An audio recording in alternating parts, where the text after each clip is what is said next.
Rentable, fiable, innovant. Avec eux, ça risque de fluctuer. Mais soyez rassurés, vous serez en croissance sur le marché. Francis Gosselin, Philippe Richard Bertrand. L'économie, c'est sérieux. Mais prends pas ça pour du cash.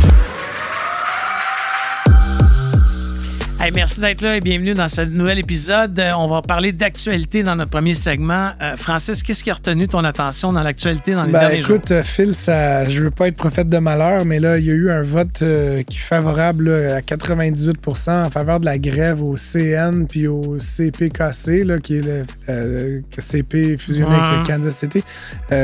C'est tout le transport de marchandises par train au Canada. Ben, c'est pas fait. Là, il pourrait y avoir des développements. Mais bon, ils ont un mandat de grève. Et parallèlement, tu sais, ça fait quelques semaines déjà, les débardeurs du port de Montréal, à nouveau, convention collective expirée, se sont dotés d'un mandat de grève.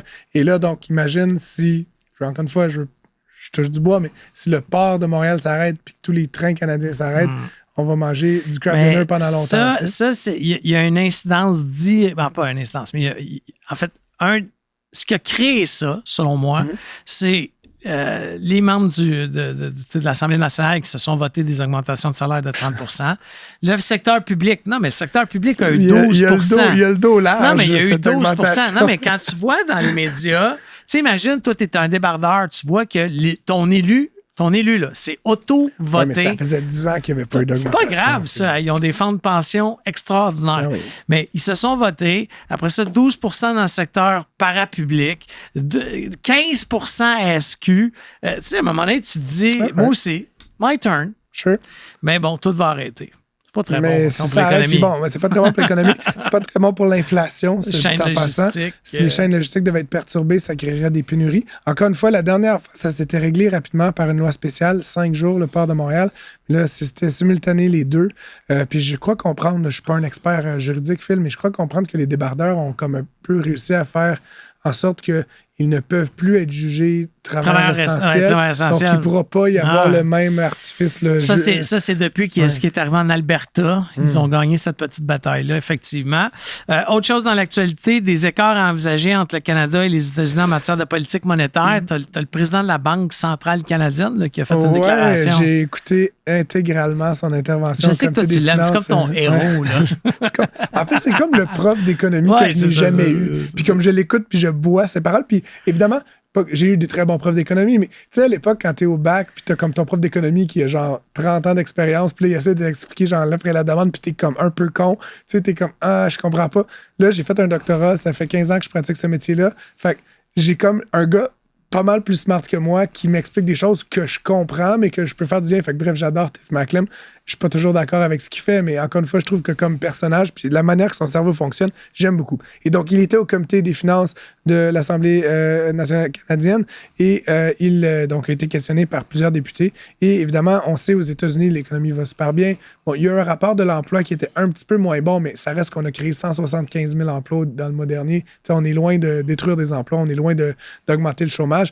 Donc, ça va très bien aux États-Unis. Au Canada, ça va pas bien du tout. Ça va pas mal, mais je veux dire, pas de croissance, l'augmentation tranquille du chômage.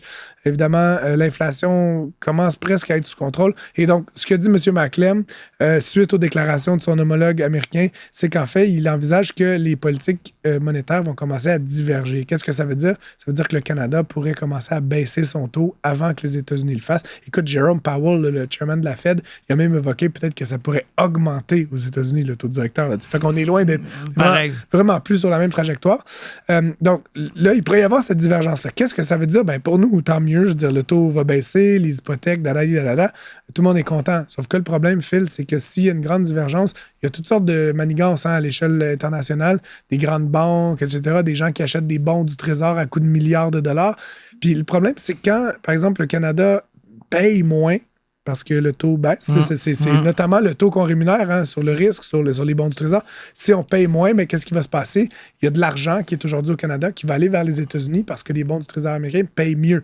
Et donc, ultimement, ça fait des flux monétaires. Puis là, pas ton 100$, mon 100$, des milliards de dollars qui vont de dollars canadiens acheter des dollars US pour bénéficier des meilleurs rendements, puis ça fait que le dollar canadien pourrait perdre de sa valeur. Mais là, je ne sais pas jusqu'à quel niveau. La Banque nationale a dit que ça pourrait baisser jusqu'à 70 cents. Là, il est autour de 73, mais j'ai entendu des gens qui parlaient de 65, 60. Et là, le problème est inverse, Phil. Évidemment, pour toi puis moi qui exportons nos services, chaque dollar que tu vends aux États-Unis, t'es crampé de rire, tu fais 1,5 piastre. Mais pour des gens qui voyagent ou des gens qui vont acheter des biens aux États-Unis, c'est la fin du monde. Et comme on importe beaucoup de choses des États-Unis, ça pourrait recréer de l'inflation. Puis là, c'est comme l'espèce de boucle infinie. Fait que... Pas fort qu'on se parle, là, au leçon Canada. d'économie, mais ouais, bref, tout ça pour dire que c'est pas une situation simple. Je suis comme bien des gens excités par une éventuelle baisse de taux, mais ça pourra pas être rapide et l'écart ne pourra pas être très grand face aux États-Unis, sinon tout ce que je viens de raconter pourrait survenir.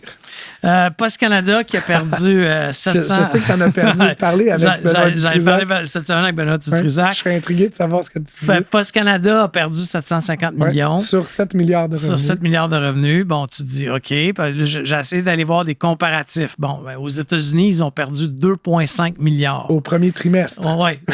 c'est ils ont perdu, je pense, 7 milliards l'année dernière. Avec ça, là, ils ont fait des swing comptables pour corriger des affaires. Ils ont 400 000 employés et plus. Mais ma réflexion, Phil, tu sais, les États-Unis sont 10 fois plus. On a perdu 700 millions. Ils ont perdu 7 milliards. Après ça, je me suis dit, je vais aller voir en Europe. Je suis allé voir La Poste, donc l'organisme français. La Poste a fait 34 milliards de revenus d'euros. 1,5 milliard de profit. Puis après ça, je me suis demandé pourquoi. Je regardais le rapport annuel. Et ils ont le secteur bancaire. La Poste, en France, c'est une banque. Tu peux avoir un compte de banque, tu peux avoir une carte de crédit. C'est peut-être ça qui fait en sorte qu'ils se sortent, mais ils semblent avoir trouvé un modèle d'affaires qui fonctionne en France. Puis je fais attention à ce que je dis, parce que cette semaine, j'avais du drôle de monde qui regardait mon LinkedIn à la Poste, à la Poste Canada. Mais, ils vont t'en faire une job. Non, mais moi, j'ai juste dit, hey, pourquoi qu'on part pas la banque postale canadienne? Ouais. Bon, toutes les banques canadiennes n'aiment pas ça, mais un nouveau joueur dans le marché qui aurait des pouvoirs, des succursales, tu sais, ils vont les banques en ce moment ferment leurs succursales. Peut-être que de toute façon, tu peux acheter, by the way, j'ai appris ça, parce qu'il y a quelqu'un qui m'a écrit, tu peux acheter des chèques de la Poste Canada. Oui, sûrement. Ouais, je ne savais même pas ça. Genre de traite bancaire. Oui, un genre de traite bancaire, je ne savais pas ça. Mais effectivement, puis c'est drôle parce que j'ai eu exactement le même réflexe que toi. J'ai habité 5 ans en France. La Banque postale, c'est connu. Tu sais, pour moi, ce que tu as dit est exact, Phil. Beaucoup de ces institutions financières ont fermé beaucoup de points de vente. Poste Canada ne l'a pas fait. Puis là, tu sais, on pourrait les chicaner pour ça, d'ailleurs. Parce que, je suis d'accord. Tu sais, puis autant, tu sais que je passe une partie de ma vie à Deschambault, un village de 3000 habitants. Il y a un bureau de poste à Deschambault, puis c'est très pratique la fois dans le mois que je veux m'acheter un timbre à 1,7. Mais tu comprends qu'à un moment donné, il y a une dame qui est là 8-10 heures par jour. La maître poste. Mais fait que mon point, c'est que en toute rationalité, il aurait dû fermer, sauf qu'il y a quand même une mission de service public. Et donc, mon raisonnement était similaire au tien. La madame, elle est là. Il y a du real estate, il y a des comptoirs. Pourquoi tu ne vends pas des iPhones, puis des breloques? Puis, by the way, la plupart du temps, ils ont une voute. En plus! Banque postale, mais pour moi, il y a aussi peut-être un volet retail. Puis encore une fois, je dis des breloques qui ne vont pas se mettre à rivaliser Target, mais à un moment donné, il y a peut-être des Target. J'ai des d'autres référents.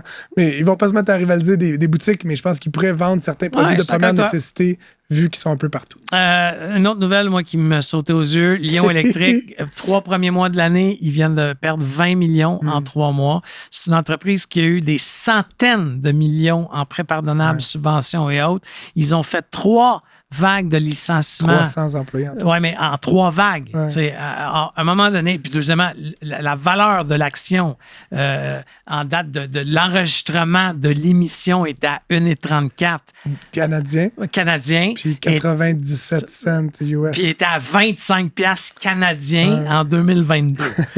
À un moment donné, est-ce qu'on pense que collectivement, d'avoir mis de l'argent au Québec, là, c'est pas un home run?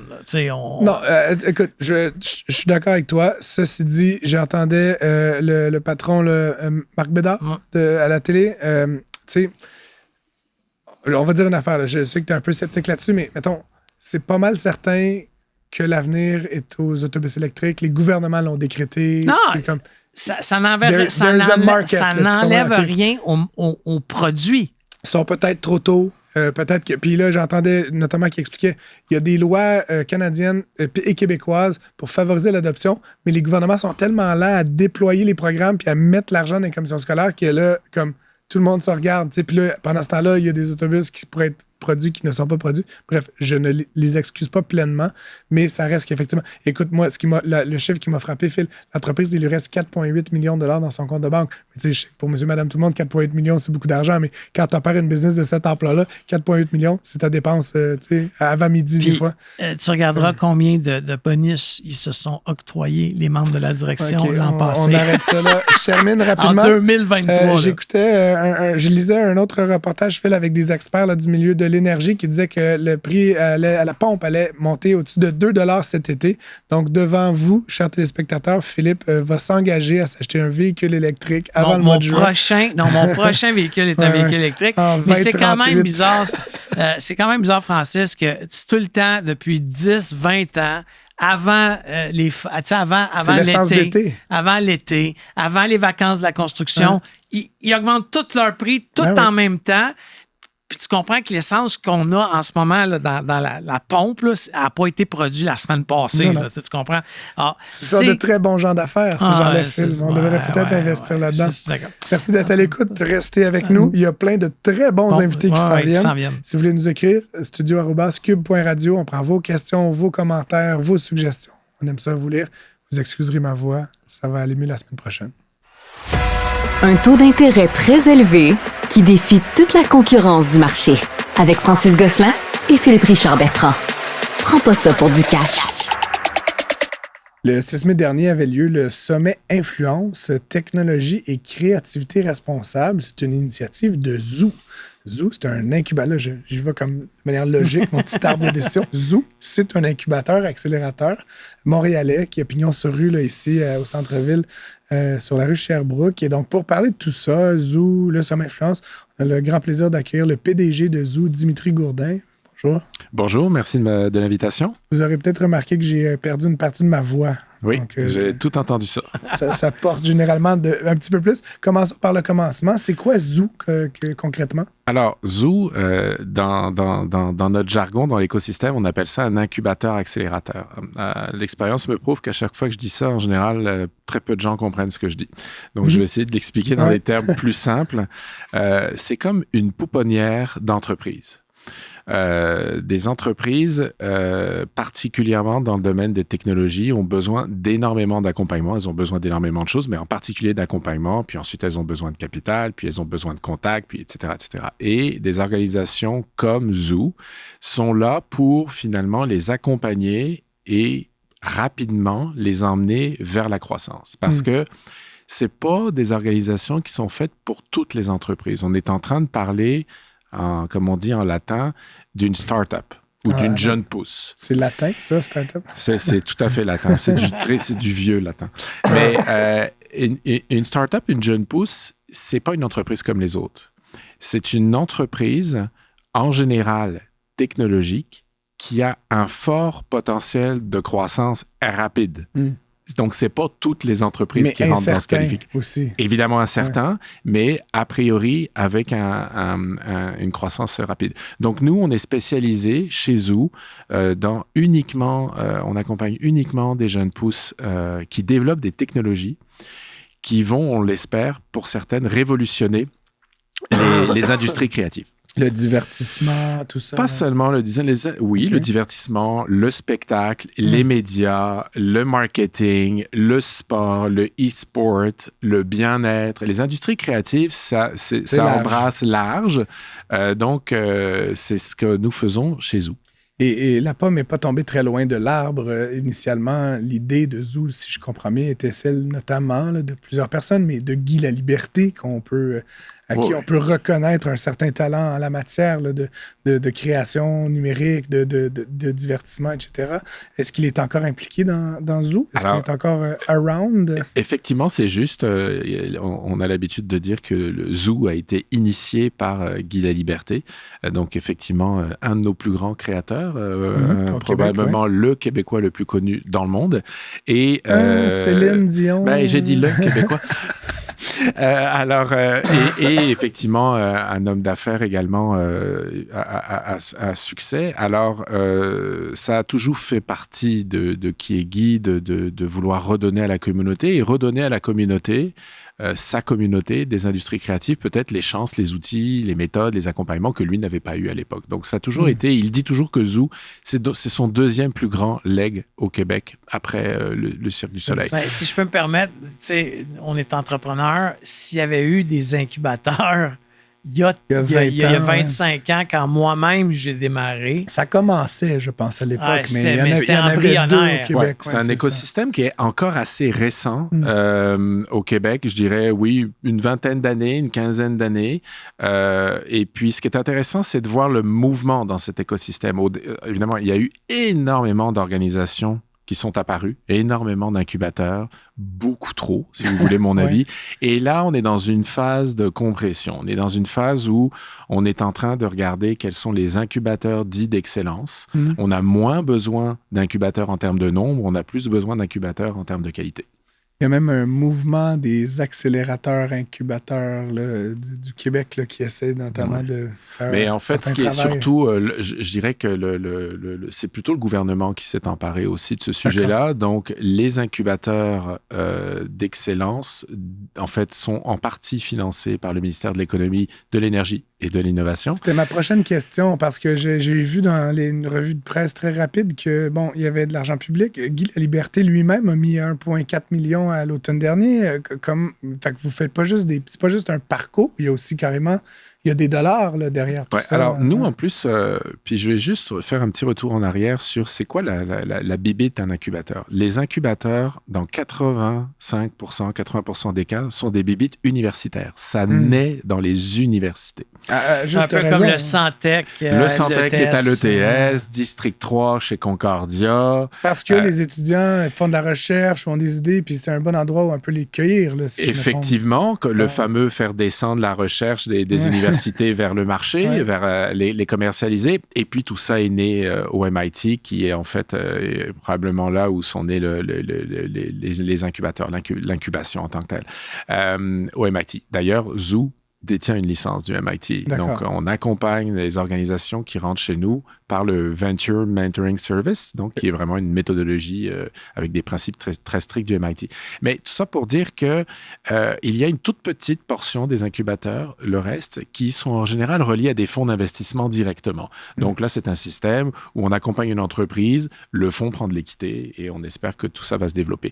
Zoo est vraiment à part parce que Zoo n'est ni né dans une université, ni dans un fonds d'investissement. Il est né dans la tête de Guy Laliberté, qui l'a financé au départ. Il continue désormais de nous supporter financièrement au travers de sa fondation familiale. Donc, c'est la fondation Guy Laliberté qui supporte la mission de Zoo. Et ensuite, Zoo doit générer des revenus. Donc, on a des revenus qui viennent de nos partenaires privés, qui sont des partenaires, évidemment, dans notre cas, technologiques ou des experts qui vont venir entourer justement de leur expertise, de leur savoir ou de leur matériel les startups. Ils payent pour venir entourer. Ils payent pour venir entourer parce que c'est ce qu'on dit toujours. Il y a un intérêt pour eux. Évidemment, de faire tester certaines de leurs technologies par des jeunes entreprises extrêmement innovantes et évidemment pour d'autres types de partenaires. On peut penser comme par exemple à la Banque nationale du Canada, qui est un grand partenaire chez nous, ou KPMG. Ils voient un intérêt aussi. Leur expertise permet à des entrepreneurs de se développer et pourquoi pas ensuite de devenir des clients payants pour eux. Donc, on a une partie de l'argent qui donc, provient du privé et en ce sens, on est assez original. On a un modèle d'affaires assez original au Québec et une partie de l'argent qui provient des 3 paliers de gouvernement. Donc, revenons à mon intro. vous avez organisé le 6 mai dernier le Sommet Influence. Je crois que c'était la 2e édition. C'était la 2e édition. Et j'ai lu ça, Sommet Influence. Moi, dans ma tête, c'était des influenceurs qui se faisaient un party. Et j'ai regardé la programmation. Non, mais je te charrie, Dimitri, mais j'ai regardé la programmation et c'est pas du tout ça, le Sommet Influence. C'est somme toute plutôt un moment, une journée, en fait, dédiée à réfléchir au concept d'éthique, de diversité, d'inclusion dans le domaine de la création numérique. J'aimerais un peu que tu nous expliques déjà pourquoi ça s'appelle Sommet Influence et pourquoi, dans un deuxième temps, ces enjeux-là, vous souhaitez les traiter à travers une journée comme celle-là.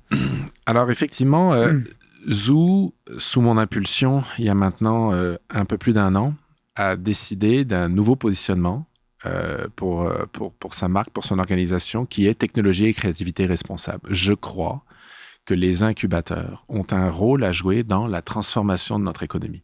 Pourquoi? Parce que c'est comme pour un pays. Si tu veux changer ta population, t'es mieux de commencer à l'école.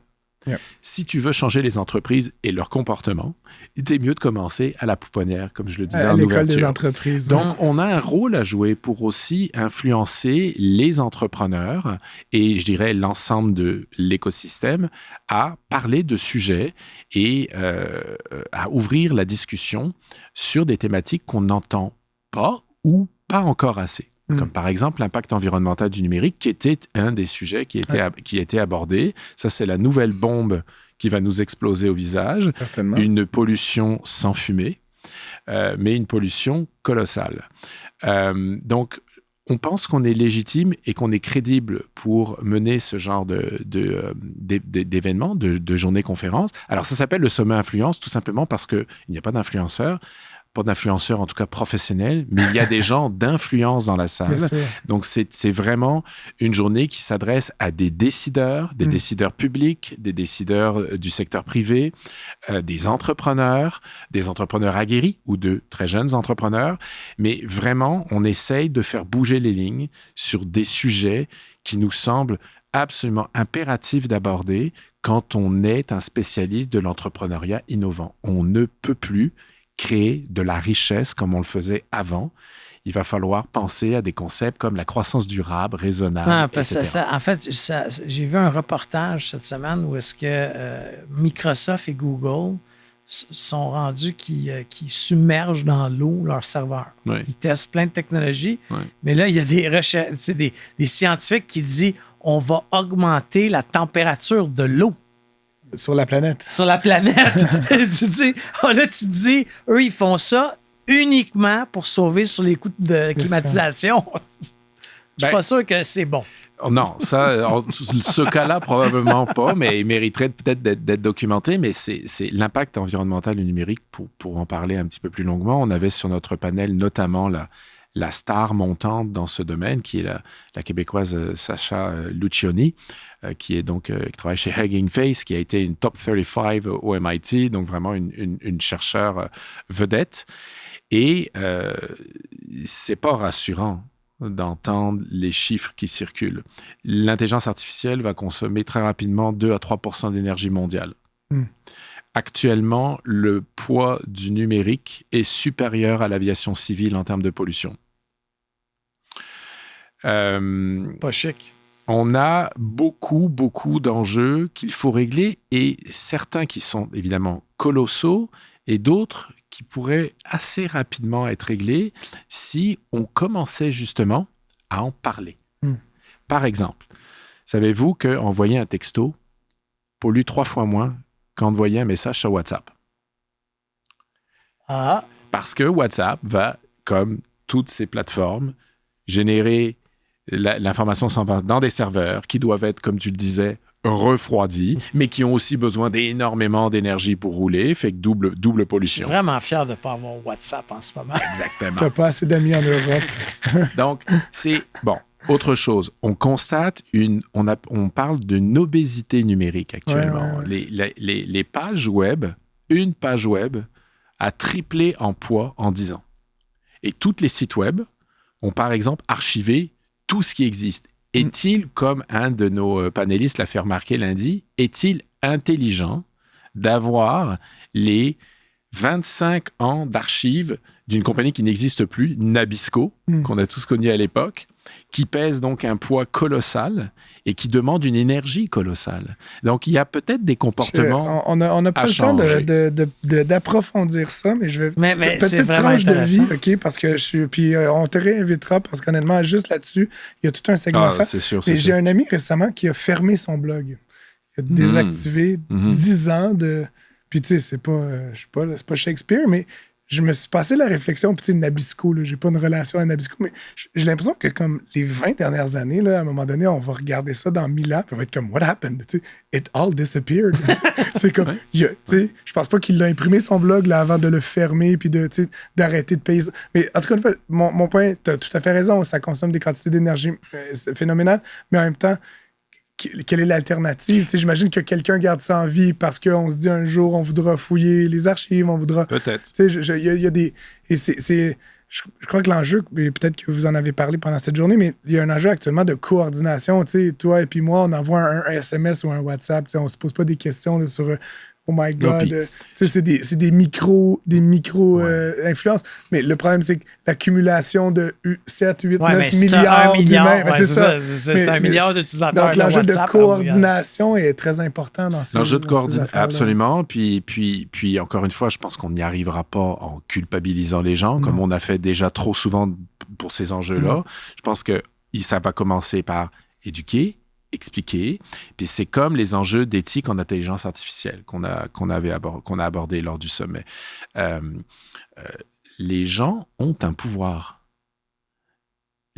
On se positionne aujourd'hui comme quasiment des victimes. On regarde l'intelligence artificielle en souriant et en se disant, on ne se pose pas de questions. Il faut se poser des questions sur l'intelligence artificielle. Et moi, je crois que les gens ont le pouvoir de ne pas se laisser dominer par l'intelligence artificielle. Peut-être qu'une première façon d'y résister, c'est d'arrêter d'appeler ça l'intelligence artificielle.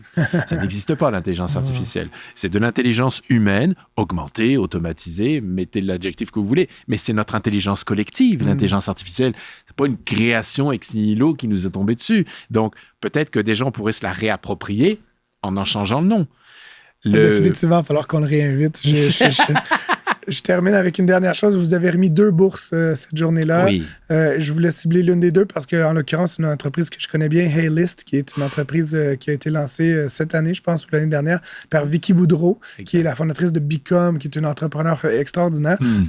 Pourquoi Haylist? Qu'est-ce que vous voyez dans le dedans? Puis peut-être nous parler un petit peu aussi du prix là, que vous remettez, comment ça fonctionne. Oui, on a eu idée avec Guy l'an passé. Maintenant, c'était la deuxième fois qu'on décernait les bourses. Donc, de créer 2 bourses de 15 000 $. Une qui vient récompenser directement une jeune pousse, une jeune entreprise qui a mis particulièrement les notions d'impact et les principes ESG au cœur de son modèle d'affaires. Et une autre qui vient récompenser, je dirais, les enjeux plus de diversité et d'inclusion, et en l'occurrence, l'entrepreneuriat féminin. Ça, c'est un autre chiffre que je vous dis qui est assez déprimant. 25% des emplois en technologie au Canada sont occupés par des femmes. C'est pas fort. C'est un méchant problème. On a atteint la parité en techno dans notre entreprise. Bravo. C'était un objectif qui a pris 4 ans. Bon, c'est formidable, mais il faut pousser, il faut continuer. Alors, ces bourses-là, c'est pour récompenser ces jeunes entreprises qui font des efforts.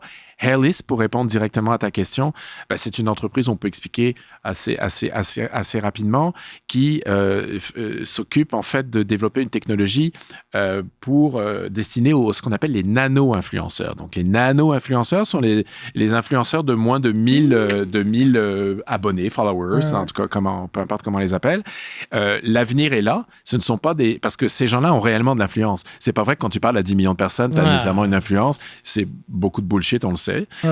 Là, c'est vraiment très intéressant. C'est une tendance qui se développe très rapidement et effectivement, l'expertise extraordinaire qu'a acquis Vicky au cours de ces années chez Bicom, parce que quand tu diriges une agence de relations publiques, tu diriges aussi quelque part une agence d'influence.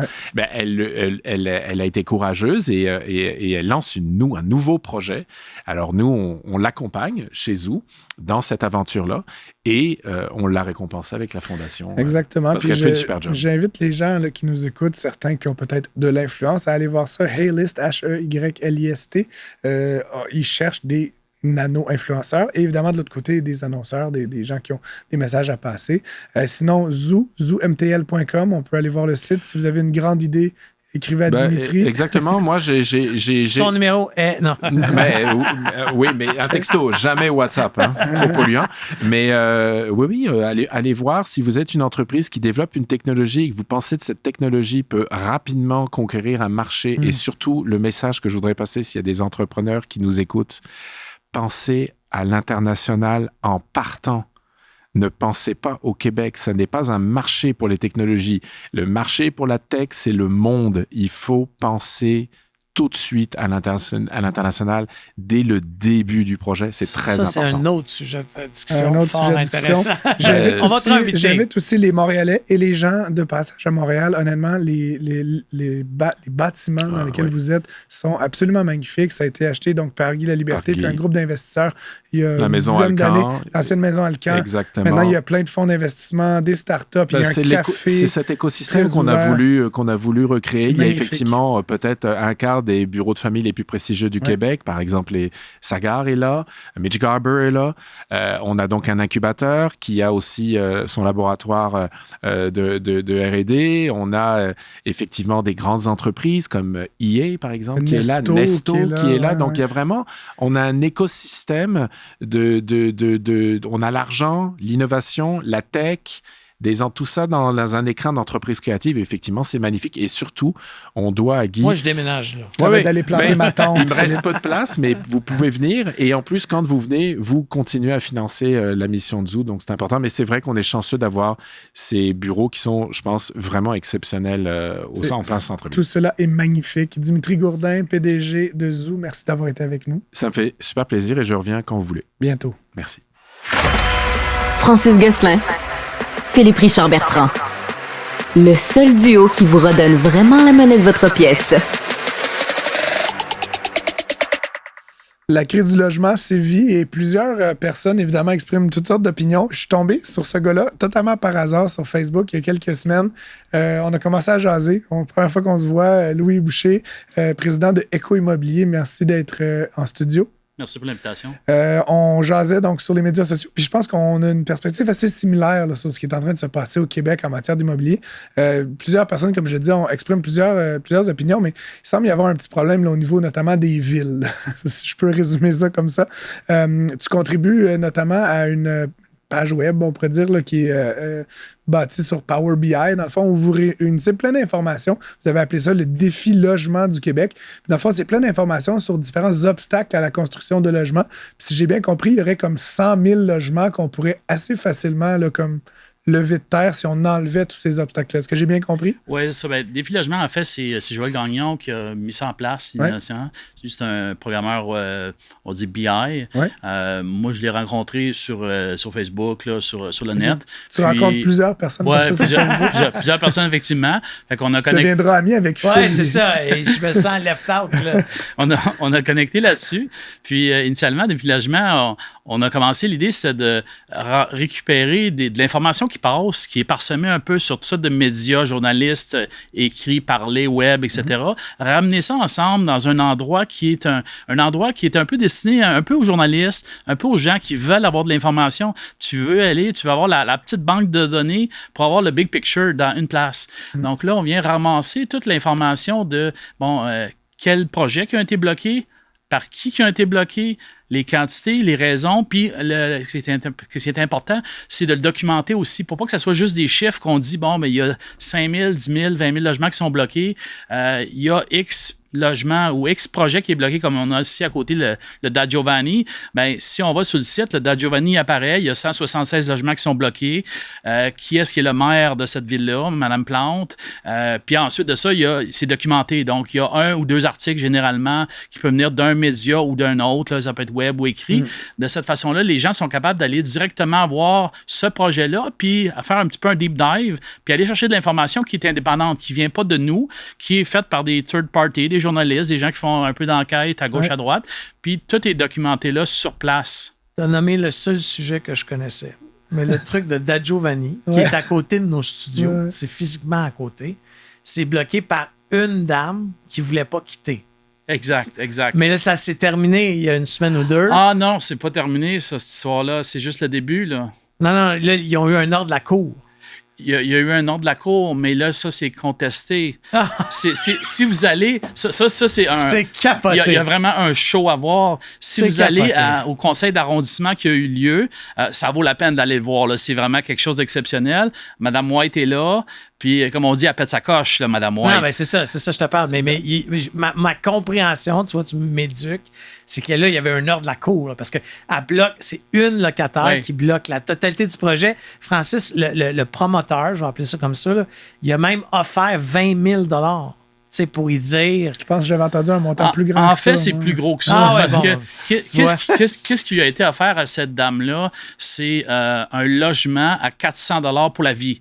Donc, si on regarde que déménager dans un autre logement, ça coûterait, mettons, 1400. Mettons, là, fait 1 000 de plus, tu multiplies ça par 12 mois, 12 000 de plus par année, qui va être ajouté pour l'inflation aussi. 20 ans. Puis là, tu multiplies ça 12 000, mettons 10 ans. Mettons qu'elle vit 10 ans. Ça vaut 120 000. Si elle vit 20 ans, c'est $250 000. Donc, ils ont offert $250 000 pour partir. En ce moment, elle habite dans un petit logement qui n'a même pas de cuisinière. Tu sais, on s'entend que c'est un petit trou, là. Donc, on t'offre $250 000 de futurs logements en plus de l'inflation. Puis elle, ce qu'elle voulait à la place, elle a dit non, moi, ce que je veux, c'est un penthouse. Puis je veux un penthouse qui donne sur l'ouest, parce que sur l'ouest, évidemment, tu as du meilleur vent, tu as du meilleur soleil. Puis, c'est vraiment ça qu'elle a demandé. Oui, certainement. Vu sur l'ouest, plus 50 000 $ d'argent de poche. Mais tu es d'accord avec moi que toutes ces histoires-là, puis là, on parle pas de propriétaires qui font des flips véreux. Là.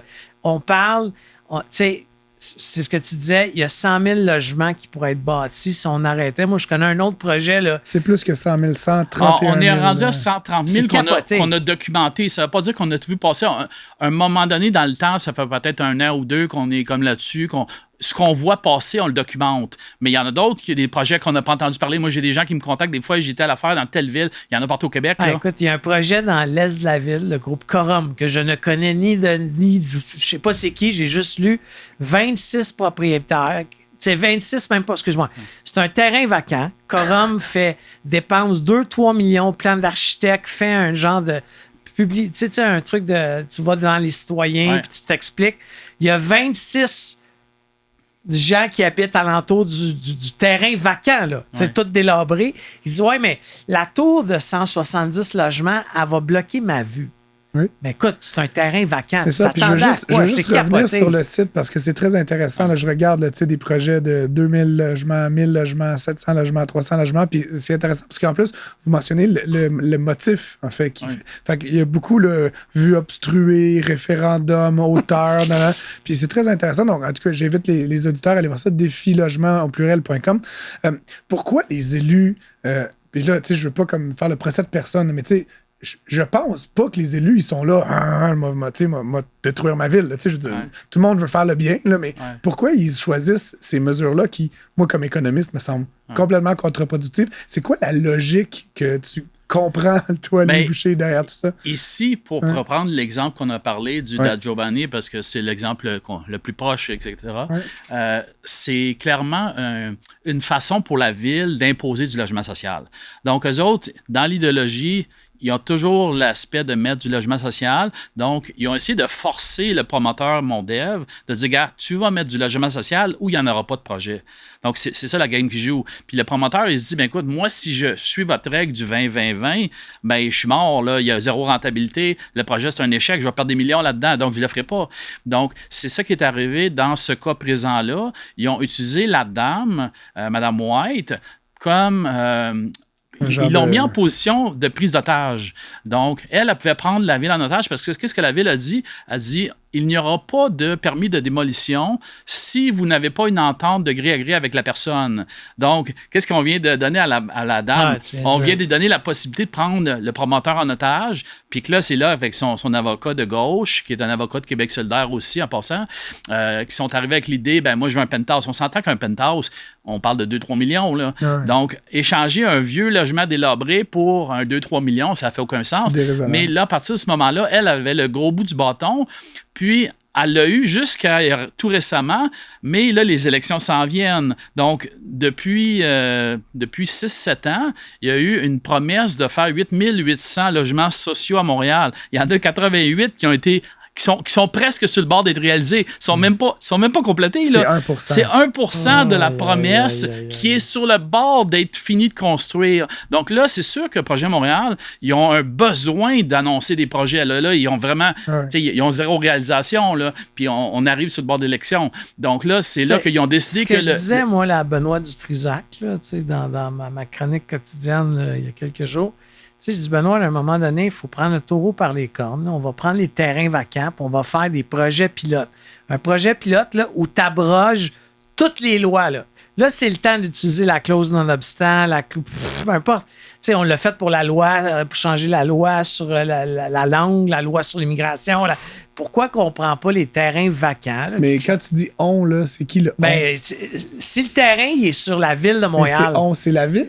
La ville de Montréal, honnêtement, qu'elle enlève les bâtons d'un roue, puis qu'elle dise que tel terrain qui appartient à... Mais c'est ce que Louis dit, puis je veux quand même mentionner une autre affaire, parce que la raison pour laquelle on se connaît, en fait, c'est que Louis a participé à un reportage sur les zones de Nouveau avec la journaliste Véronique Dubé, puis notamment, la ville a utilisé son droit de préemption pour acheter 80 bâtiments ou quelque chose comme ça, et ils ne font rien. Ils font rien avec. Ils possèdent 80 bâtisses, là, dans différents états c'est plus que ça. Il y a tout l'aspect, les bâtiments patrimoniaux. Ils ont pour $1,5 million de bâtiments patrimoniaux qui veulent donner pour $1. Si vous voulez chacun des bâtiments, là, c'est 1 pièce chaque. 1 pièce du bâtiment, ça vaut 500 millions, ils vous le donnent. 1 pièce, mais ça vient avec des conditions. Là, c'est des bâtiments qui sont laissés en délabrement, mais ça vient avec des conditions. Si tu dis, moi, j'ai vu une belle station de pompiers, mettons, je pense que je serais capable de voir du logement là-dedans. Ils disent, non, nous, ce qu'on veut, c'est X, Y, Z. On veut, mettons, des dames qui font un club de collection de timbres. Tu sais, des choses, là, un peu sociales, qui n'aura jamais de rentabilité, tu ne seras jamais capable de louer et d'avoir un revenu. C'est ça qui ne marche pas. C'est ça qui marche pas. Mais donc, je reviens, quand tu dis le « on » qui doit faire plein d'affaires... Non, mais le « on », c'est qu'il faut qu'il y ait un changement. Il faut un changement des politiques. Il faut les prendre, les terrains vacants, un par un. Ils sont faciles à spotter. Tu te promènes, il y a un terrain vacant. Qu'est-ce que tu fais avec? Tu trouves un promoteur, tu abroges la loi. Là, il n'y a pas la question de ça obstrue ma vue. Tu sais, je comprends. On n'est pas en train de monter des piqueries. Là, on monte du logement, là, qu'on a un besoin criant partout. Puis ils sont juste dans la mauvaise direction parce qu'ils sont en train d'acheter des terrains, un en arrière de l'autre. Ils font rien avec. On a le Blue Bonnet qui est là. Ça fait 15-20 ans que ça a été désaffecté. C'est vide. Il y a de la place pour mettre 8, 10, 12 000 logements là-dessus. Il y avait un appel d'offres. Il n'y avait personne. Il n'y a personne. Il n'y a pas un promoteur qui est intéressé. C'est un des plus gros sites disponibles à Montréal. Tous les gros promoteurs, on s'entend que c'est pas moi là-dedans. Là, je ne suis pas de cette catégorie-là. Mais tous les promoteurs de calibre, là, mais ils sont pas intéressés. Ils ne bident pas à cause des conditions du 20-20-20 que t'expliquais. Exactement, le 20-20-20 dessus tout. C'est quoi le 20-20-20, là? Parce que pour les gens qui nous écoute, le 20, c'est quoi? C'est des pourcents? Ils veulent 20 de logements sociaux, 20 de logements abordables, puis 20 de logements familiaux. Donc, c'est sûr que... Sur 100%, on est d'accord que ce que tu viens de nommer là, les 4, c'est pas là que tu fais ton argent, je présume. Je ne suis pas un gars en immobilier. Tu vas faire ton argent sur des penthouses. Tu vas faire 20 de logements sociaux. Fait que ça, tu vas perdre beaucoup d'argent. 20 de logements abordables, tu vas perdre un peu d'argent. 20 de logements familiaux, personne n'en veut. Parce que s'il y avait de la demande, il est frais. Fait que là, puis il va te rester ton 40 pour te refaire. Mais honnêtement, je suis un économiste. Là, je sais faire 2-3 colonnes de chiffres. That's not how it works. Non, right? Exactement. Donc là, après je suis pas un expert de faire des propriétés, mais tu comprends que quand 60 d'un projet d'autobus jaune est régi par un règlement, c'est très difficile de faire... Donc, le promoteur, lui, il dit, j'ai juste 40 du projet qui peut être rentable, mais je suis obligé de subventionner toutes les autres. Donc, ce qui vaudrait, je lance un chiffre, mettons 500 000, je vais être obligé de le vendre 700 000 parce que il n'y a personne qui...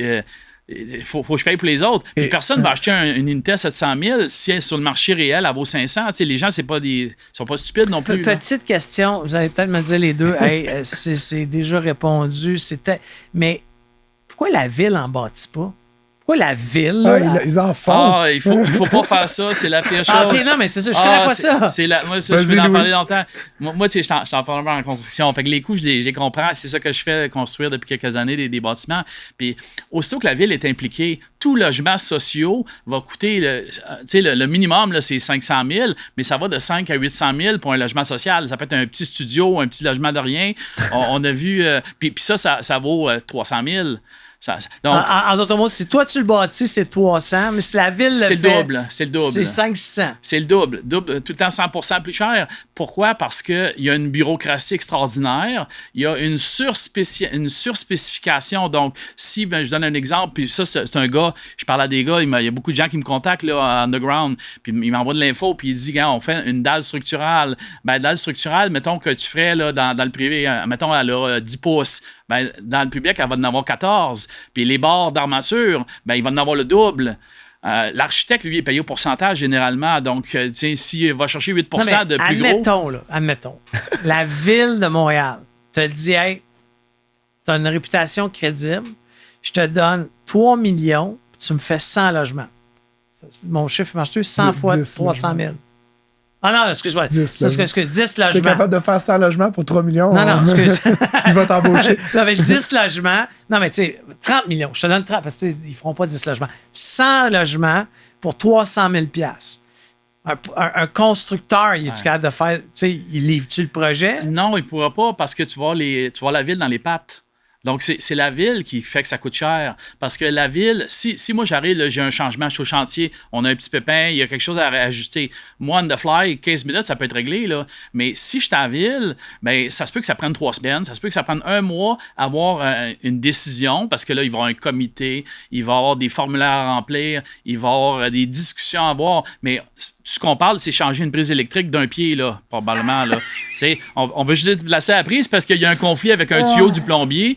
Donc, mais à ville, ça va prendre des semaines pour arriver à une décision. Fait que le changement qui coûte 50$ en chantier, il vient peut-être de coûter 5 000 puis 3 semaines de délai, puis peut-être ça bloque l'avancement du projet. Il y a trop d'histoires, ce gars-là. On te réinvite. Je termine avec une dernière affaire. Je voulais parler avec toi. Le Canada a décidé d'abolir la TPS sur les unités locatives neuves. Le Québec n'a pas emboîté le pas.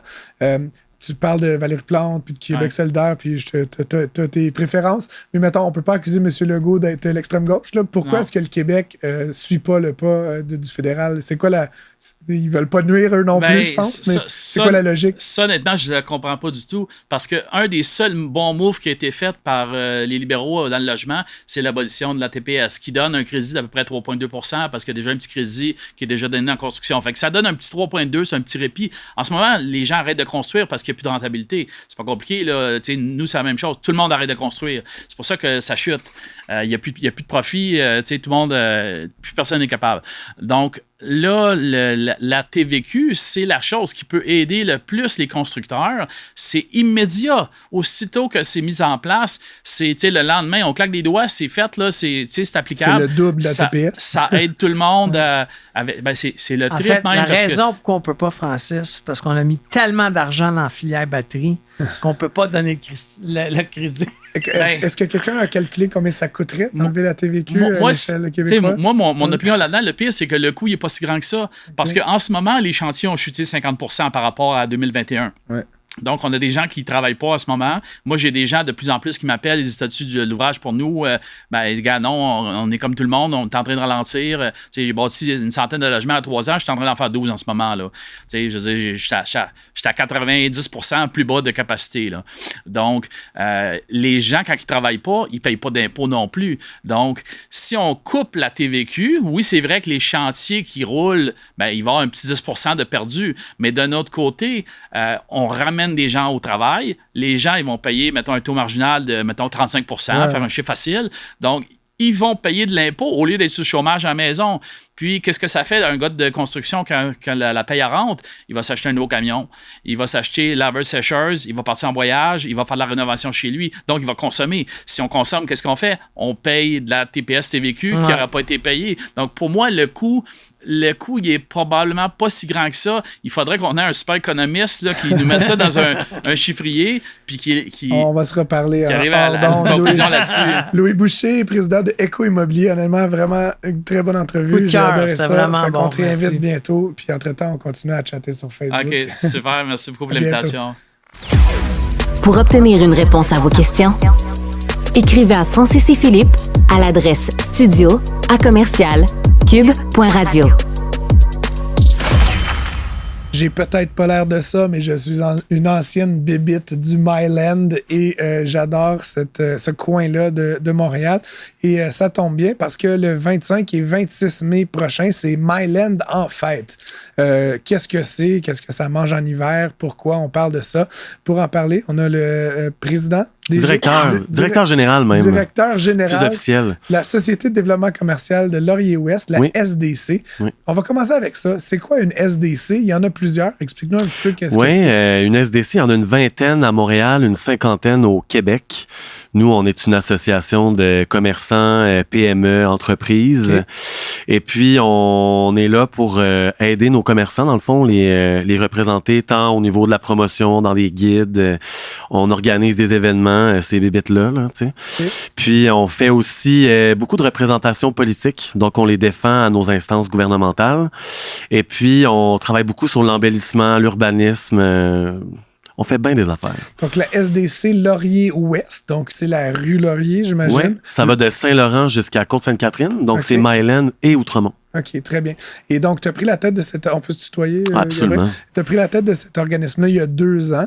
Puis, je sais pas, pour les auditeurs, Phil, tu vas-tu dans ce coin-là de temps en temps? Le MEAC?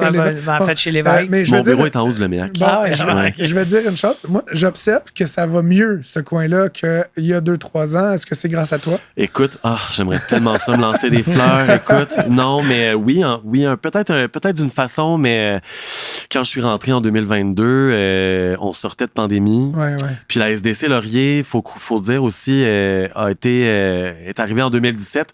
La rue était en construction pendant 1 an et demi. Ouais, fait que on a pu voir... Phil, il fait des gros yeux. Ah ouais, ben ça, on n'est pas sorti du bois, on va se le dire, mais on a pu voir la lueur d'espoir en 2019. La pandémie est arrivée. Donc, quand je suis arrivé en 2022, on avait peut-être un taux de vacances qui frôlait les 20%. Ça veut dire des locaux, là, un local sur 5, il n'y avait pas de business dedans. Là. Exactement. Nous, dans le fond, on a 250 portes, donc 20% de ceux-là étaient vacants.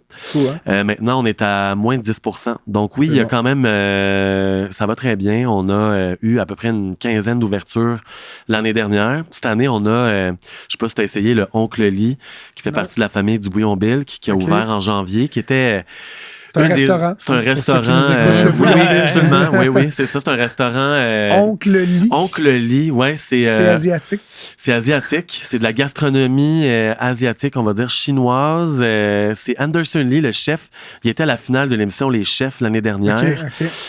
Donc, puis ça a été super médiatisé. On était dans les 5, dans le top 5 des ouvertures les plus attendues dans le monde. Donc, dans le monde. Pas rien. Quand même. Non, mais honnêtement, c'est vraiment un bel artère commercial. Je ne veux pas nommer des commerces, mais on peut en nommer plein. Mais tu sais, tu as le restaurant chez l'évêque. Tu as Orange Theory, qui est un gym que j'affectionne. Ah, moi aussi. Ouais. On s'est jamais vu. Je suis là très tôt le matin. Mais tu sais, il y a un paquet de trucs comme ça. Mais il est vrai que ça s'est beaucoup amélioré. Oui.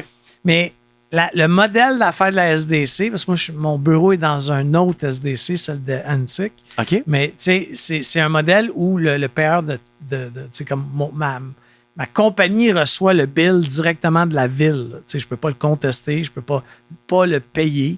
Je le reçois. Tu payes une cotisation. C'est une cotisation, mais obligatoire. Okay. Parce que la première année qu'on est arrivé dans ce building-là, parce qu'après, nous, on était partis de WeWork, où ça n'existait pas à nos locaux. Je connais ça. J'ai décidé tu sais, je paierai pas ça.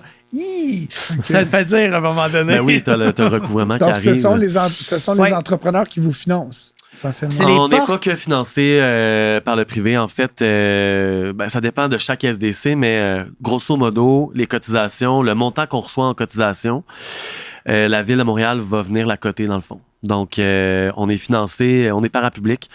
Les cotisations chez nous sont calculées selon la superficie du commerce. Donc, plus tu es grand, plus tu payes. Un maxi va payer très Plus. cher. Sur la rue Laurier, heureusement, on va dire, on n'a que des commerces indépendants, donc des plus plus que le petites nettoyeur Brilotti, mettons. Ah, on l'aime, lui. Ouais. C'est une institution, ça, d'ailleurs. Écoute, j'ai habité là longtemps. Donc, vous organisez cette fête-là les 25-26 mai. Oui. Je lisais le communiqué pour célébrer la richesse culinaire, artistique, culturelle et artisane. Essentiellement, c'est ce que vous avez mis. La fête, ça se déroule en deux moments. Il y a le Lavoto Laurier, qui l'iconique est très Lavoto. cool, Lavoto, Qui est peinturé par Mural. Et il y a une partie chez Ubisoft Montréal Un autre point iconique, on qui va est dire, en du dehors Myland. de ton territoire. Oui, dans le fond, c'est ça. Nous, c'est la 2e édition. Okay. Étant une SDC qui a 240 membres, là, je vous compare, Saint-Laurent va en avoir 700. Donc, c'est sûr que nous, notre budget, il est limité. Donc, pour faire un festival qui a de l'envergure, on s'est associé à l'Association des gens d'affaires du Myland. Okay. Donc, ça, c'est Bernard, Fairmount, Saint-Viateur, Parc, Saint-Laurent. C'est ça, ouais. Donc, on calcule à peu près 500 adresses. Nous, on s'associe avec eux qui sont pas encore, qui sont pas une SDC. Je dis encore parce que peut-être un jour, ils auront la chance d'être une SDC. Ils s'élèveront jusqu'à ce niveau-là. Voilà. Oui. Non, puis c'est ça, dans le fond, on s'est associé à eux pour promouvoir le quartier. Parce que, on va pas se mentir, là, le quartier, il était en panne de rayonnement, on va dire, les dernières années. Et comme vous l'aviez si bien dit, Laurier se relève un peu, mais tout le Myland se relève. Donc, nous, on s'est associés. L'année dernière, c'était que au Lavoto. Cette année, on voit plus grand. Donc, on fait le stationnement d'Ubisoft qui est à côté du Pastel Rita, un excellent café qui vend du vin nature. Et puis, le Lavoto iconique de l'avenue Laurier-Ouest. Et là, il y aura des performances musicales en continu le samedi et le dimanche, avec des activités pour toute la famille. On a un bar Dieu du ciel qui est donc là, qui va on faire se pointe, puis gratuit, comme ça, il y a plein d'affaires qui se passent. DJ set jusqu'à 22h le samedi. C'est cool. On a Leonie Gray aussi qui va lancer un album qui va être là au QG Ubisoft, dans le fond, le QG qu'on a appelé PA. Et puis le QG Desjardins qui est au Lavoto Laurier. On a DJ Poirier, Ghislain Poirier qui est là jusqu'à... Poirier, ça donne chaud. Un comeback. Excellent. Qui fait un album aussi. Ça me remémore des souvenirs. Exactement. Je vais assurément venir faire un petit tour. Et donc, de belles nouvelles. Qu'est-ce qu'il y a après ça dans ton horizon? Toi, Gabriel Dallaire, là, sur la SDC, c'est un beau party, c'est dans quelques jours, mais les restes de l'été, évidemment, tu ne prends pas, tu ne t'assieds pas sur tes lauriers, j'espère? Non. Comme tu l'as si bien dit, on a une rue qui est assez raffinée, sophistiquée, haut de gamme. Ouais. Moi, j'adore m'appeler la Fifth Avenue de Montréal. J'adore ça. C'est vraiment mon cheval de bataille. Donc, on va lancer un guide numérique propre à Laurier-Ouest qui va aller chercher le tourisme de luxe. Donc, nous, on va avoir un code QR pour les croisiéristes. Tu sais, on a une belle nouvelle tour là, au nouveau quai. Les croisiéristes là, du vieux. Là. Les croisiéristes du vieux. De l'autre bord on s'en de la va prendre cette clientèle-là. Ouais, exactement. Donc, on va les amener sur la rue Laurier. On a aussi beaucoup de clientèle d'affaires, donc des congrès d'affaires de Montréal qu'on veut inviter sur l'avenue Laurier parce qu'on a vraiment on a une offre gourmande qui est quand même assez distinguée, mais aussi on a des designers comme Michel Brisson, on a Philippe Dubuc, on a la boutique 5e Avenue, on a École de pensée, on a des bonnes brands québécoises locales. J'ai-tu halluciné ça où il y avait un projet d'hôtel dans le Myland? Ouais, on a un hôtel qui s'en vient aussi, Galerie d'art, parce que tu parles de clientèle d'affaires, là. J'ai toujours trouvé que le Myland, il y a un gros problème, c'était l'hébergement. Tu as des Airbnb, mais dis grosso modo... Non, on veut vraiment aller chercher notre niche. On veut aller chercher la clientèle... d'affaires, de luxe, là, c'est ça, haut de gamme. Puis, dans le fond, c'est un pied de nez à Royal Mount qui va ouvrir bientôt. Donc, nous, on va aller les chercher rapidement. On essaie d'aller chercher ça avant. Puis, on a, quand tu te promènes sur Laurier, tu le vois tout de suite, là. C'est une rue super propre, belle. C'est un petit village Outre-Montais-Myland. Faudrait accueillir M. Lotfi éventuellement, mais entre nous, moi, entre le coin de la 15 puis de la 40 puis l'avenue Laurier, mon cœur bat pour le Myland. J'espère bien. Merci, Gabriel, d'avoir été avec nous. Gabriel, tu es DG de la Société de développement commercial Laurier-Ouest. Je rappelle que c'est le Myland en fête les 25 et 26 mai prochains. Allez faire un tour, ça va être vraiment cool. C'est gratuit. Gratuit pour toute la famille. Pour toute la famille. Merci. Merci beaucoup. Tous les épisodes de Prends pas ça pour du cash sont disponibles en podcast sur l'application et le site cube.ca.